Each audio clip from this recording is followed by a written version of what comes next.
Stefano Del Che, Portrait of a Black Terrorist. Black Papers No. 1. By Stuart Christie.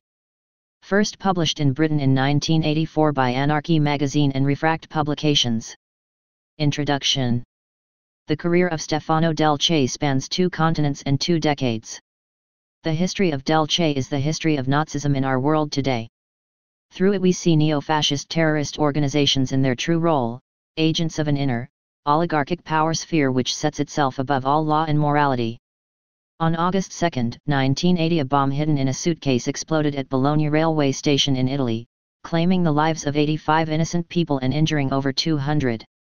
The outrage at Bologna was just one more episode in what has become known as the strategy of tension, a campaign of terror, infiltration, provocation, murder, including that of anarchist Giuseppe Pinelli, that stretches back to the beginning of the 1960s and has its roots in the Cold War.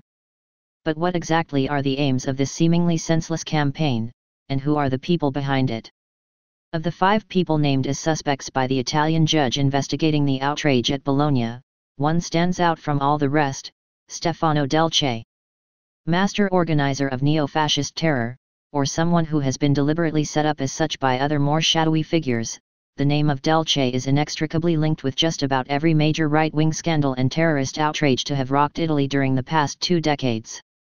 The history of Del Che is the history of Nazism in our world today. Through it we see neo-fascist terrorist organizations in their true role, that of plausibly deniable agents of an inner oligarchic power sphere which sets itself above all law and morality. In 1943 the Allies landed in Sicily flying mafia colors, and the following year James Angleton headed the OSS Special Ops section in Rome. In 1945 Angleton rescued Valerio Borghese, the Black Prince, from the death sentence he was given by the Italian resistance for war crimes, and in 1948 he helped orchestrate the CIA's successful intervention in the Italian elections to keep the communists from winning. With this sort of legacy, it's no wonder that black politics has been dominant in Italy ever since. Organized crime, corrupt Italian secret services, and unrepentant fascists have been working together through powerful Masonic societies such as Propaganda Due, P2 Lodge. In the 1960s some of them began a campaign of terror and murder that was known as the strategy of tension. A favorite tactic was to blame their acts on the left so as to legitimize more power for their friends on the right. The most outrageous crime was the Bologna railway station bombing in 1980 that killed 85 innocent people. One of the 5 named as suspects by the investigating judge was Stefano Del Che. This book examines what is known and speculated about the career of Del Che, who also moved among ex-Nazi and junta circles in Latin America, Spain, and Greece. Princes should devolve all matters of responsibility upon others, take upon themselves only those of grace. The Prince, Niccolò Machiavelli. I am against democracy, I am a fascist. Or rather a Nazi fascist. Men like me work towards a coup d'état in Italy, or a civil war situation. Guido Giannettini, Paris 1974. Chapter 1, Fascism. Fascism is a populist, collectivist, and statist movement opposed to monopoly capitalism and communism. Although fascism recruits from all social classes, it attracts mainly the middle classes since it appears to offer an alternative to Bolshevism while permitting them to maintain their interests by establishing themselves as the third force between multinational and state capitalism. Fascism feeds on dissatisfaction, rancor, exaggerated nationalism, anti-communism and racial prejudice, all traits which flourish in times of political and social insecurity. Fascism has produced no rational system of ideas and has special appeal to those who lack the critical ability to bring together all the relevant facts and factors when assessing a situation and their own emotions, people who either through habit or inertia have become totally dependent on others for their opinions and who find uncritical obedience to authority both comfortable and advantageous. Chapter 2, Chronology. July 9, 1943 Allies land in Sicily flying mafia colors. Germans retreat to a defensive line across the peninsula north of Naples. July 25, 1943 Following talks between Hitler and Mussolini at Feltri, Fascist Grand Council invite King Victor Emmanuel to assume supreme command. Mussolini is arrested. July 28, 1943 Fascist Party dissolved.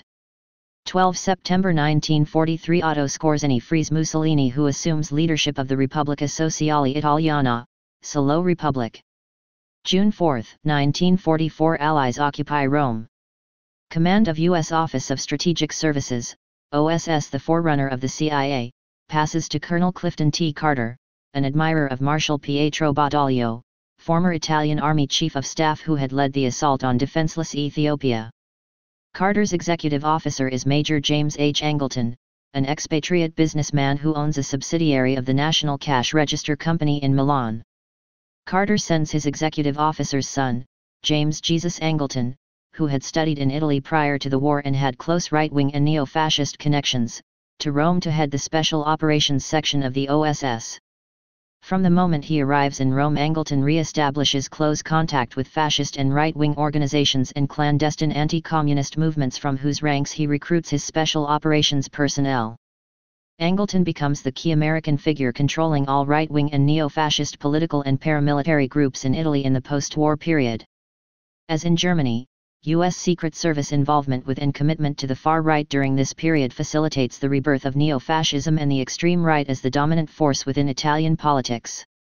One of the numerous terrorist and fascist networks controlled by Angleton is the Fasci di Azione Rivoluzionaria, FAR, whose activities include attacks on liberated radio stations and pirate broadcasts of fascist anthems and pro-Mussolini speeches. An important figure in FAR is Pino Romualdi, ex-vice secretary of the Salo Republic's Fascist Republican Party, who claims to be the illegitimate son and heir of Mussolini and later to become one of the main organizers of the MSI. In Report No. 86500/3 to the National Security Council prepared by Angleton himself, all the clandestine anti-communist organizations are listed and the author confirms that certain of these are financed by the U.S. Secret Services. Angleton places great stress on the importance of the Armata Italiana di Liberazione, AIL, led by Colonel Musco and General Soros, a former Minister of War in the government of Marshal Badoglio. In Report No. 86500/7747 another secret agent, Frank Gigliotti, reports that AIL have 50 generals in the process of organizing for a coup d'état. They are anti-communists to a man and ready for anything.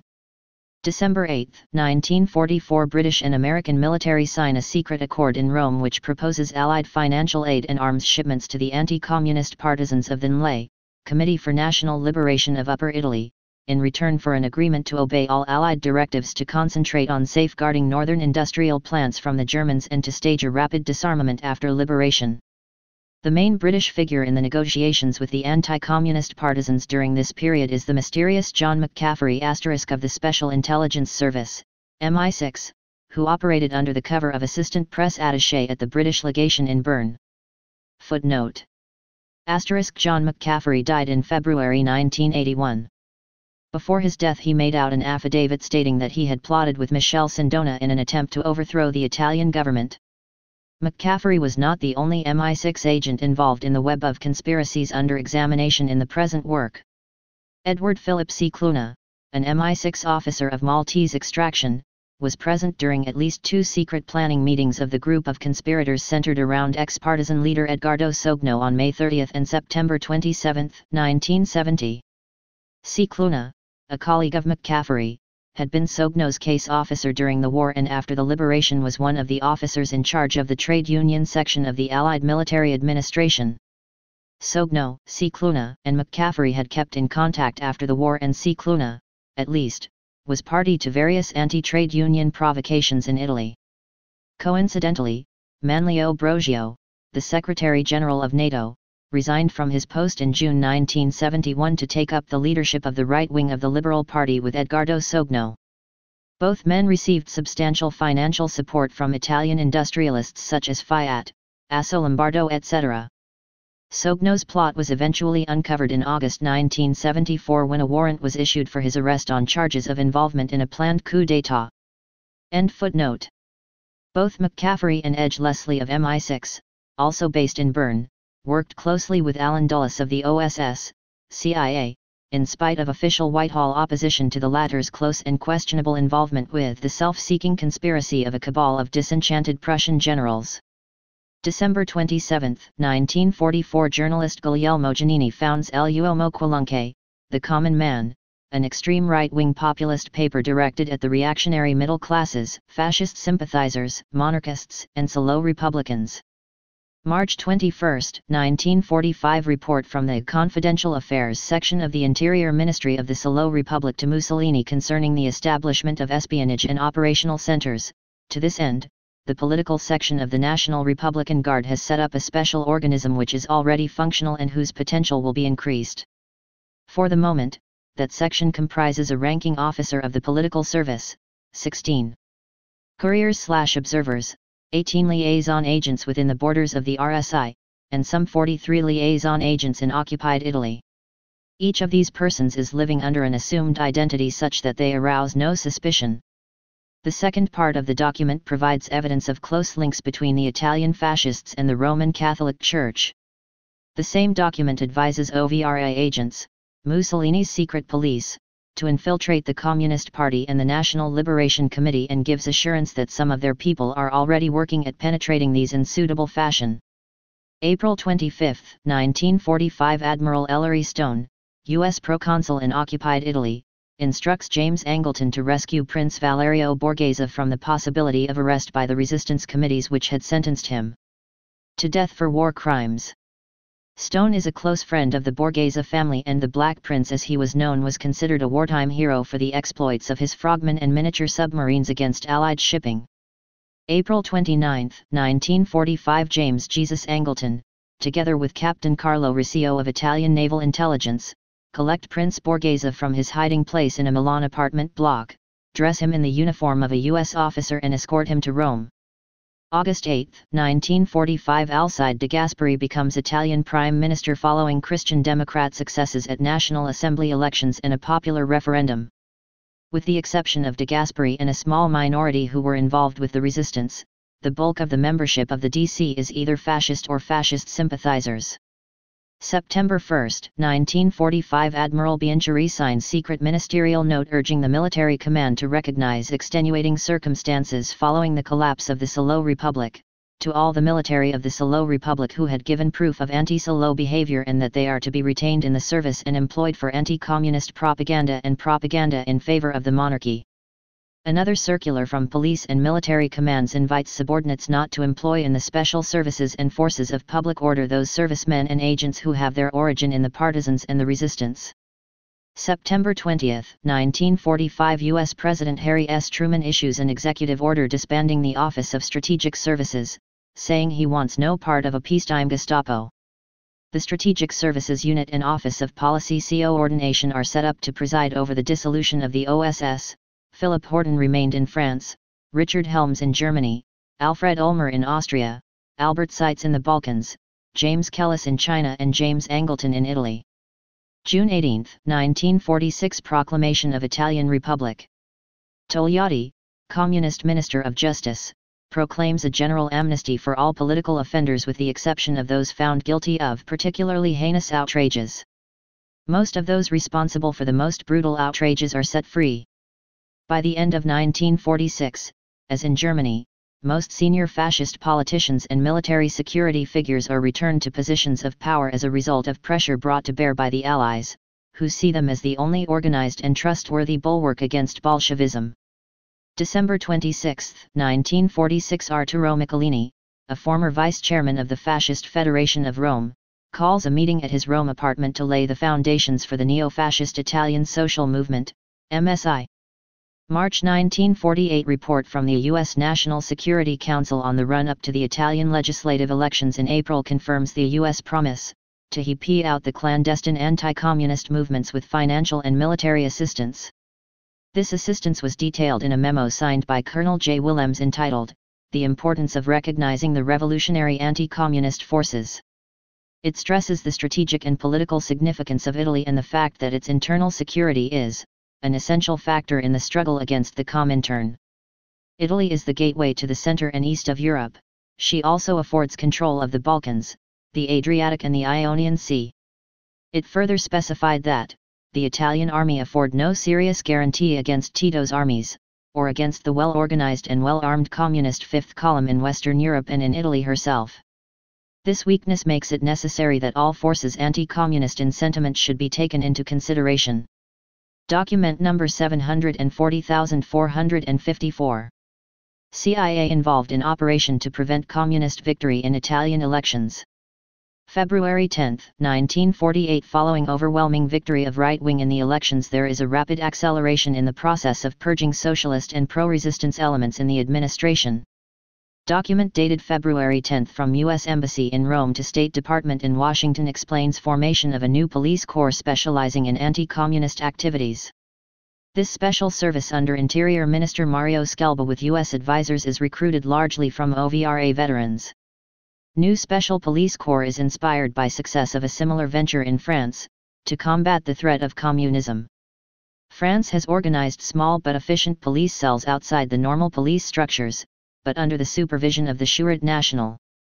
These cells are equipped with finance and exceptional resources, and their personnel, while limited in numbers, are trained to perfection for tasks of this nature. Italy is similarly engaged in setting up secret anti-communist police groups along these lines, under the aegis of the Interior Minister, and relying upon leaders of the old fascist secret police to provide the basic personnel at structural and organizational levels. Journalist Antonio Gambino reported an interview with Scelba in which he stated that from early 1948 he had established an infrastructure capable of tackling any communist uprising. He explained how the entire country had been divided up into territorial units. In charge of each of these he had appointed an energetic figure enjoying his complete confidence.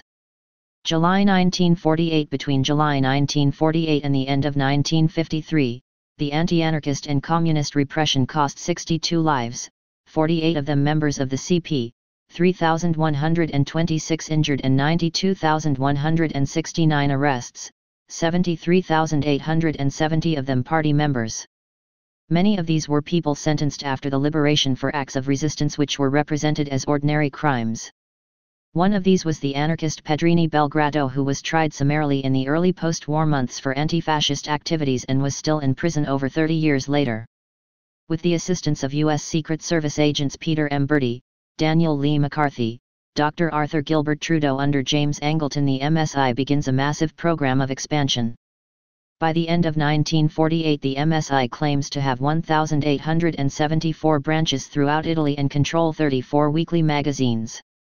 It also establishes cover organizations such as Giovanni Italia, the National Federation of Republican Ex-Servicemen, FNCR, and the notorious terrorist recruiting ground the Front Universitario di Azione Nazionale, FUAN. It also launches its national daily paper Il Secolo d'Italia under the editorship of Franz Turki. April 4, 1949 Italy signs North Atlantic Treaty. July 1951 Premier de Gasperi authorizes the formation of a civil defense corps to assist police and carabinieri. Enrico Mattei, chairman of Italian Oil Company AGIP and president of the Association of Catholic Partisans, addresses their annual congress on the role of the White Guards, whose duties include keeping under observation any groups advocating disobedience, an embryonic form of sabotage, to combat the progressive poisoning of minds and prevent the weaker members of society from being influenced by hostile propaganda, to prevent the appointment of communists to positions of authority, to thwart criminal solidarity. March 10, 1954 MSI holds 4th National Congress, which leads to a series of splits and schisms. Defectors include General Ivrea and journalist Pino Rauti. 1956 Ordine Nuovo Study Center established in Rome. Founders include Pino Rauti, Clemente Graziani, Paolo Andriani, and Rutilio Sermonti. Ordine Nuovo develops out of the clandestine experiences of activists in the post-war period in organizations such as FAR and the Legioni Nera. Pino Rauti and his associates represent the hardline elements within the MSI and are committed to a return to the basic tenets of Mussolini's Solo Republic. 1. Repudiation of populist side to fascism in accordance with the theses of Nazi philosopher Julius Evola. 2.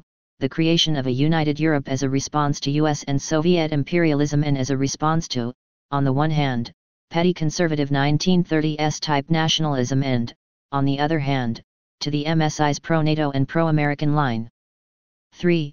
Adoption of a hard and unequivocal stand on capitalism, the church, the monarchy, and the bourgeoisie. October 1956 Hungarian students and workers demand unconditional withdrawal of Russian troops, dissolution of secret police. Soviet tanks intervene following bloody clashes with workers, students, and Hungarian troops. Around 200,000 people flee Hungary, including many ultra-reactionary and neo-fascist elements. May 13, 1958 outbreak of European settlers' insurrection in Algiers leads to collapse of French Fourth Republic and de Gaulle's return to power.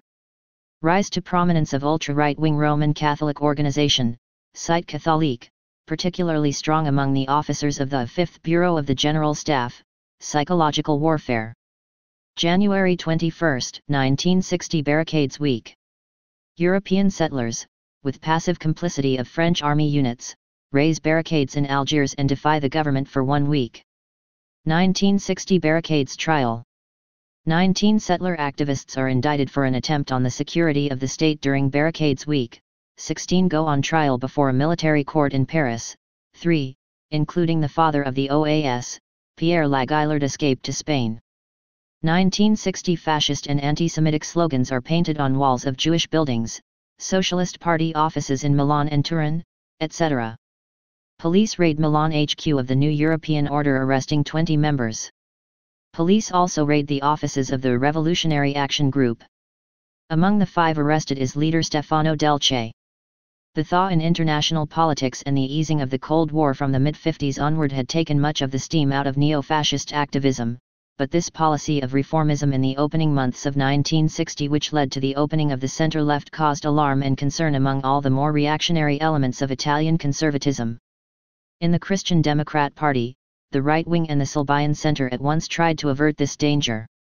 The right-wing Vatican hierarchies, led by prelates like the Cardinal Archbishop of Genoa, Monsignor Siri, aided and abetted this alarmist campaign and openly sided with the adversaries of the center-left trend. The Confederazione Generale dell'Industria Italiana, mainly through the Asso Lombardo, Association of Lombard Industrialists, maneuvered to intimidate the majority party by using men like Pella and Togni, who were the mouthpieces of the most retrograde sectors of Italian finance. Nevertheless, in the brief space of a few months it became clear that Premier Tambroni intended to tackle the problems of pressure from the workers, which had become more urgent owing to the disparity between profits and wages, between the cost of living and the purchasing power of money, by resorting to methods dating from the days of the Scelba government. The police and carabinieri proceeded to deal with the strikes in a brutal way, undoubtedly inspired by instructions from above. The government's economic measures seemed to be merely safeguarding the speculation that was rife throughout the country. An atmosphere of blackmail and sinister intrigue pervades the top levels of political life, and rumors were current that the premier himself had ordered the police to check up on all members of parliament and on his own colleagues in the government. From the very beginning the cabinet was torn by dissensions in the ranks of the DC, Christian Democrats, and these brought about its fall on the eve of April 25. Negotiations were then resumed with a view to forming a center-left government with Fanfani as prime minister, but a week later there was another dispute and Tambroni's name was again put forward. At the beginning of May his second cabinet was launched, thanks to the support of the MSI. 2 months later the situation, which had already been tense, became explosive. The prime minister, hailed in certain Vatican circles as the wise and strong man, showed arrogant authoritarian tendencies, while the nostalgics, emboldened by their unaccustomed success, which had brought them to power, demanded that the government should adopt a policy of force in dealing with agitation among workers and restore order. The MSI leaders thought that the time had come to convene a party conference and announced that, with the consent of the government, it would be held in Genoa, under the chairmanship of Carlo Emanuele Basile, a former fascist prefect of the city whose name had figured in the list of war criminals. The provocative nature of this announcement was obvious. Fascism Today, A World Survey, Angelo Del Boca and Mario Giovanna, Pantheon, New York, 1969. 1961 Stefano Delce achieves notoriety when he is arrested and charged with removing the flag of the resistance from the tomb of the unknown soldier in Rome.